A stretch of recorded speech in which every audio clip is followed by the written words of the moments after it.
Joined again by Anish Giri. Anish, thank you so much for joining us. You're now on 4.5 out of 6. How are you feeling? Yeah, I was really happy with today's win and also yesterday. So yeah, I think good start for me. So I'm feeling excited, but of course, yeah, it's sort of just like introduction, to the event, because the fun is only beginning. And it would be awful to be somewhere in the middle, not have any shot at all, no hopes before race day. But now it's a little more exciting. I'm gonna give it a shot, and most fun is ahead, I think. But I'm happy for sure. Just half a point away, of course, from the leader Parham. Today you played the very promising French grandmaster Marc'Andria Maurizzi. You played a Sicilian today. Can you tell us a little bit about the thought there, the decision with that? Well, his coach Fressinet once. There was like one long time ago, and just 24 back in the old just 24 days, they had content, where they were discussing with Fressinet, Peter Heine, and Gusti, discussing, I think, maybe World Championship match or everything around it. And at some point they started to discuss me, And I don't remember who, maybe Gusti, before we worked even, he always showed that more sympathy for me. And he said, first I think said, Anish, such a chicken, and the biggest chicken. And then Gusti was like, okay, but probably the Wesley bigger chicken, maybe Raja, because at least Anish, he plays the Najdorf, And Fressinet was like, no, even Najdorf, he plays it for draw, So, okay, today when I played the Maurizzi, I thought to myself, like, let's see how the Najdorf for draw will go. But luckily, I definitely did some naughty things and should have been punished, but I got away with it, and luckily I won. I was also wondering if there was anything there as well, because his compatriot, MVL, very strong Sicilian player. I was wondering if there was anything there about why you played the Sicilian as well. No, but again, like I played Sicilian since those times. They did that just 24 interview, right? Been playing neither for a draw, as they say, many years. So, okay. It's nothing new. I mean, I've played neither for a lot. I had one funny event, like sometimes, I had many events where I played a lot of Najdorf, sometimes I don't, but okay, it's, for me it's not really a new thing. Like, sometimes I play like French or Caro-Kann, like that's really rare. That's kind of more special. But when I play Sicilian, I play also a lot of Sicilians. I played this 96, all kind of things. I play since I'm childhood, to be honest. My first opening was French, the Spinaver. I did a course on chess for that. And then I started playing Taimanov Sicilian. And then I continued playing it, and I resumed playing it like even at the top level in 2015. And it was different time. Theory was less developed. I was playing a lot of time, and then I played Najdorf also, like since I'm a kid. 2009 I was playing already. So I started playing like the Petrov in Berlin at some point. Around when I entered the top, 2009, I introduced Petrov to my repertoire to be more solid in top tournaments. They got out of hand, that project. Got a little out of hand. Got a bit too solid at some point. But for me, it's natural to play Sicilian. So sometimes play Sicilian, sometimes E5. Rarely French Caro-Kann. Those who prepare for me can look up database for more details. Okay, perfect. And of course, there's a large group of players now on all on 4.5, just chasing the sole leader. Anyone there in particular that you'd be interested to play or want to play especially? No, at this point I am played everyone many times. I haven't passed this initial excitement of like playing, this guy or that guy, or now many want to play Gukesh. I played Gukesh many times. I hope to play him at some point for 14 games in a row rather than just one. It's honestly, at my age, you want rather a weaker opponent than a stronger one. That excitement of, like I'm really been privileged since I moved to the Netherlands to have gotten so many opportunities. And of course, for me, like I didn't play Grandmaster for many years. Only when I moved to the Netherlands, I played Grandmaster. I was 2400 rated player without ever playing Grandmaster.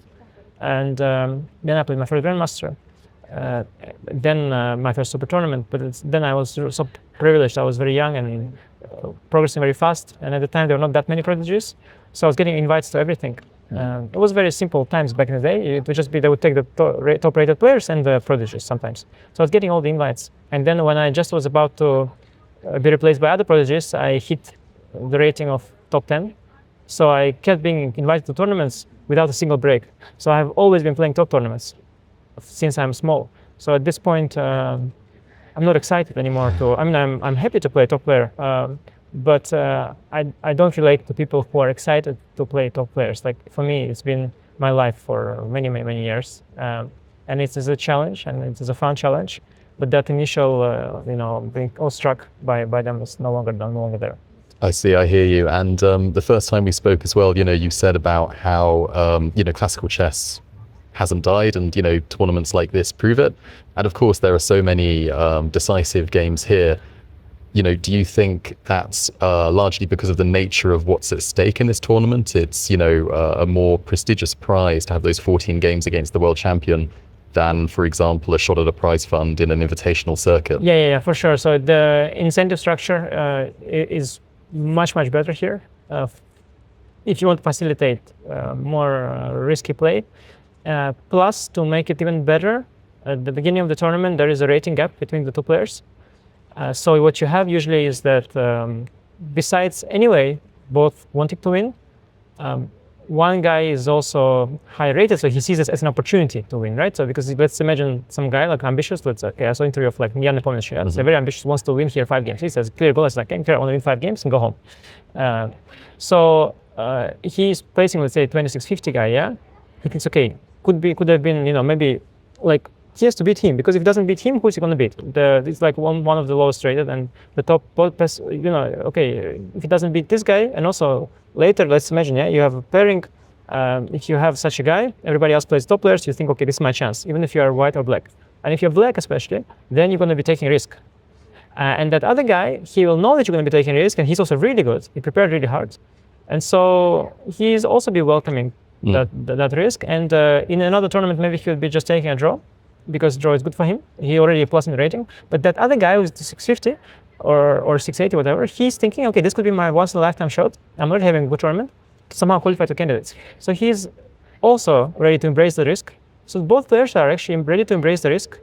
And also even before the tournament, the mindset was like that. So many people even prepared in that mindset. I don't know how it's for others, but for me, it's really different. Like, if I know which tournament I'm playing, I bring myself to a different mindset, and it sort of also, sometimes it impacts the games. So I think the incentive structure is really good. Yesterday when I saw the people play for so long, okay, I won, but also when Rebecca played for so long, I kind of thought this is quite beautiful. The only thing I wish, I guess, to really fix it, that, it is kind of already like this, but I guess the prize money should also reflect that. So in a way, there should be more prize money for that kind of event than for a rapid blitz tournament, because I love rapid blitz tournaments, but it is just so much more epic, in a way, and it has to be reflected in the price. I mean, I feel like I don't care. I mean, I'm already I don't need more money. It's not for me. Like, I'm fine. It's just somehow for the system to be coherent. Maybe for like the journeyman players, the ones who are in the top 100, maybe not the top 20, 10. Yeah. Well, in general, for classical chess, it's really good. But you have the cycle is a bit small, yeah. So like, you have this. Maybe that's okay. Like, you have this epic cycle, but it's not real like proper ecosystem maybe for that. But it's maybe improving, and it just the notion. Okay, people say it's so much. It was such a epic battle between Nodibek and this Turkish kid, Yagis Khan. And it was much more epic like that than if it had been a rapid game. Yes, it was, but it then should also be, like somehow universally recognized as such. Just like in tennis, because I was watching some tennis podcasts recently. They have the Grand Slams, and they have tournaments where there's like less sets, right? And then Djokovic, he says he's older now, and he says that, okay, he's thinking to switch, right, to play more shorter tournaments. And then he says that, but of course, Grand Slams are what matters in our sport. So they have very nice structure where they have the longer format Grand Slam. The old guy gets a bit older, he gets replaced by the young guys. On his way, he's slowly transitioning, of course, to the faster format, which is as prestigious as he admits, but he is anyway the GOAT. In chess, we have a different situation. In chess, our GOAT says that this is the future. Classical chess is dead. Like, Djokovic never said the Grand Slams are dead, right? So we have like a weird system a bit, where it's a bit vague, what's happening. Like, I like if there was more clarity. Like if let's say classical chess is the main form of chess, then it should be reflected in the prize fund. It should be universally recognized by all the players, by the media, by the channels like yours and so on. Then we have a more coherent system. Okay, so there's most money here. This is what everybody says is most important. And there's also Rapid and Blitz, which is also nice and good and also has good money. But it's all nicely coherent. I think that would make sense for me.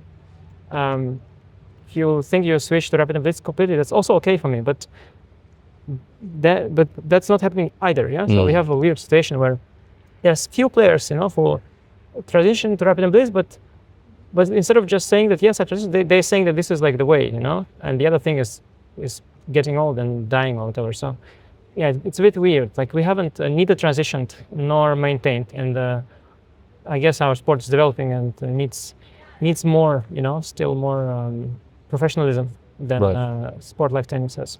And just final question, you mentioned there as well about how, you have these kind of epic battles and kind of the epic fights here, for example. Does something like kind of what's happening in the US, for example, kind of cheapen it a little bit? Every single world champion cycle, you often have a player who wants to get the rating slot, and we had Ali Reza in a previous cycle. We have Hikaru now in the current cycle, Ding a couple of cycles ago. Well, the good thing is that they're all great players who have proven themselves in real tournaments. And I think the reason Hikaru does this and the reason he gets away with it, quote unquote, is because he's proven himself in American Cup, in Norway Chess, in classical games. He had played only 18, I think, but that's not little. He played 18 games, maintained rating of 2800. And I think, people like me, I don't feel entitled to criticize him. I would love to, me. I'd love to criticize him, especially for this. But I've seen him play this year in these two classical tournaments. He played really, really well. You have to see the games. He beat Fabiano, just, outplayed him. He beat Dominguez, outplayed him. These are great players. He played great chess. I don't feel I deserve the spot more than him right now, and therefore I don't feel entitled to criticize him. And maybe that's what's happening to most other colleagues of mine. But even if not him specifically, maybe the idea of how the rating spot works at the moment. Yes, exactly. But because him specifically is okay, I guess FIDE will still adjust. I'm not a mathematician, but I think I don't understand. I really don't understand the math behind it. But I need explanation for if you have 0.8 rating that you gain for a rating difference of 400 points. Why, if you play someone weaker, do you still get 0.8? I don't know. Like they say, if that rule was removed, which they did, that the deflation started happening. But I think that must. Okay, I don't know anything. It must probably embarrass what I'm saying, but I would think that it's because of some other problem in the system that has to be then maybe fixed instead of, because now I see there are two problems. Maybe they balance each other out, or I don't know. Maybe it's very stupid what I said. There are real mathematicians working on this, and I have no idea. I wish somebody would educate me on this. But as a player, you tell me I can play this guy and get 0.8 if I win, or I can play guy much weaker than him, 500 points weaker, or 600 points weaker, or 700 points weaker, and I need to farm rating. I pick the lowest one, of course. When I try to farm on chess.com, even okay, sorry, Lichess, you are. Sorry, very sorry, but okay, chess.com, whatever, yeah. So Lichess or chess.com, if I try to farm, you guys all have system where I think at some point I'm gonna get 0 points, yeah, and I need to find someone who I'm comfortable with. It's very difficult. I need to find the right opponent. It's very hard. Okay, Hikaru knows, so he knows how to farm. But in classical chess, farming is so easy. There's just a hack. You just go for the weakest player, and your EV starts to inflate. And I don't understand. This is wrong, no? I don't know, what mathematicians are saying. We have to check. We'll find the answer for you. In the comment section below, please. But no, thank you very much for your time and for all of your thoughts. Really appreciate it. Hope you enjoy the rest of the day, and best of luck for the rest of the tournament. Thank you. Thank you.